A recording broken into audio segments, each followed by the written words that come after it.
Une des applications de la génétique est de calculer pour un couple la probabilité pour eux de donner naissance à un enfant atteint ou non d'une maladie génétique présente dans leur famille. Pour cela, on recourt à un arbre généalogique pour déterminer le génotype des parents. Pour cela, ensuite, on va construire un échiquier de croisement pour déterminer les statistiques et la probabilité pour eux d'avoir un enfant malade. Et ensuite, on distingue l'intervention d'un ou de deux gènes dans le phénotype avec des tests qu'on appelle les tests cross. Alors, tout d'abord, les conventions d'écriture d'un arbre généalogique. On place dans des ronds les femmes, dans des carrés, nous plaçons les hommes, et lorsque l'enfant est à naître, on place des losanges pour représenter un futur embryon dont on ne connaît pas encore le sexe. Si ces symboles sont pleins, alors c'est que les personnes sont atteintes, et sinon, c'est qu'elles ne sont pas atteintes. Voici un exemple d'arbre généalogique, où vous voyez ici un homme et une femme ayant donné naissance à 3 enfants, 2 filles et un garçon qui lui est atteint par la maladie.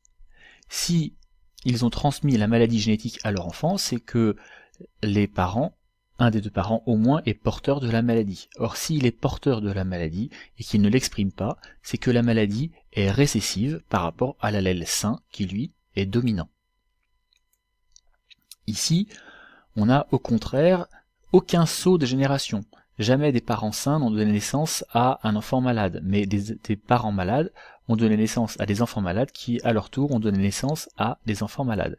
Et en général, ils ont donné naissance à un enfant malade sur 2. C'est-à-dire que cet individu avait un chromosome portant l'allèle malade, un chromosome portant l'allèle sain. Étant donné que ce caractère est dominant, s'il le transmet, alors l'enfant est malade. S'il transmet l'autre chromosome, alors l'enfant n'est pas malade. Ensuite, on peut déterminer le type de chromosome porteur. Si ce type de chromosome est lié au sexe, alors on parle de gonosome et de maladie gonosomique. Si au contraire ce chromosome est non sexuel, on parle de autosome et de maladie autosomique. Ici, on a un exemple où tous les hommes sont atteints par la maladie.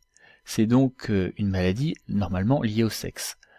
En plus, on suspecte le Y vu qu'aucune femme n'est atteinte. En plus, tous les hommes transmettent forcément la maladie à leur fils. Il n'y a pas de fils sain dans la famille, donc c'est forcément lié au Y, vu qu'ils ont hérité le Y de leur père qui lui-même était atteint. La maladie est dominante sur un chromosome qui est un chromosome sexuel, le chromosome Y. De toute façon, dans ces cas-là, on ne parle ni de dominance ni de récessivité puisqu'ils n'ont qu'une seule version du gène. Un autre exemple célèbre, ici c'est les familles royales d'Europe qui étaient atteintes d'hémophilie, où on ne retrouve pratiquement que des princes ou des rois atteints d'hémophilie, alors que pourtant cette maladie est liée au X. Là on voit que le prince Albert n'était pas atteint et a eu un enfant atteint. Donc comme il lui a transmis le Y, ça ne peut pas être sur le Y. Par contre, la reine Victoria a bien un chromosome X atteint. Quand elle le transmet à ses filles reçoivent aussi le X de leur père et donc sont porteuses mais pas atteintes. La maladie est récessive. Par contre, le roi Léopold, lui, a reçu le X de sa mère et le Y de son père. Le X de sa mère s'est donc exprimé et il est malade. Par contre, il a eu un fils sain, c'est donc que la maladie n'est pas sur le Y, mais bien sur le X.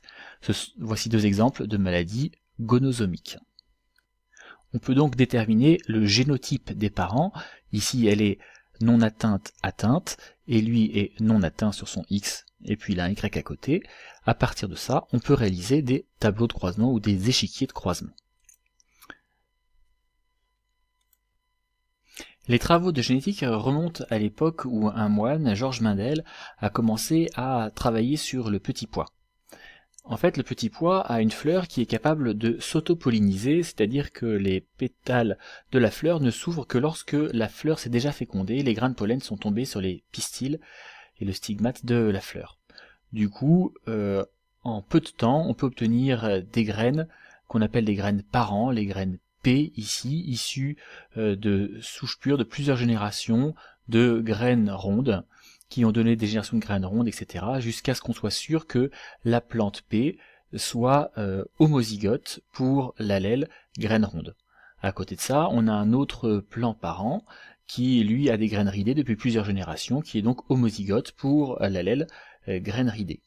On peut retirer les pétales avant la floraison la fin de floraison du pois, et du coup prendre les grains de pollen pour les mettre sur un autre parent de souche pure, et obtenir un hybride de première génération, ce qu'on appelle une génération F1. Cette génération F1 est uniforme, elle n'a que des graines rondes. Du coup, on peut déterminer que l'allèle graine ronde est dominant sur l'allèle graine ridée. Et lorsque on la fait se développer, alors cette génération F1 donne naissance à une génération F2 qui, pour une proportion de 3/4 de ronde, voit naître aussi 1/4 de ridée. C'est-à-dire qu'elle fait réapparaître des caractères qui étaient présents chez ses grands-parents. Il y a donc eu un saut de génération. Alors, comment est-ce qu'on peut expliquer ça dans un tableau de croisement? Il faut d'abord déterminer les croisements entre F1 et F1. La génération F1 s'est autopollinisée. Elle avait donc hérité du caractère graine lisse et graine ridée, multiplié par graine lisse et graine ridée, l'autre partenaire, qui avait chacun un génotype qu'on peut croiser. En fait, on déplace, quand on a les génotypes des parents, ces allèles dans un tableau de croisement, le mâle et la femelle, et puis on croise toutes les possibilités. On obtient ainsi soit LL, soit LR, soit LR encore une fois, soit RR. Et ce qui représente donc bien 1/4, 2/4, 3/4 de graines lisses avec 1/4 de graines ridées. On obtient donc les mêmes proportions dans le tableau dans l'échiquier de croisement que dans la réalité de l'observation de Mendel. Voici une autre représentation où on ne représente qu'un seul trait, mais on préfère mettre 2 traits quand ça symbolise 2 chromosomes, le chromosome qui porte cet allèle-là et l'autre chromosome qui porte cet allèle-là.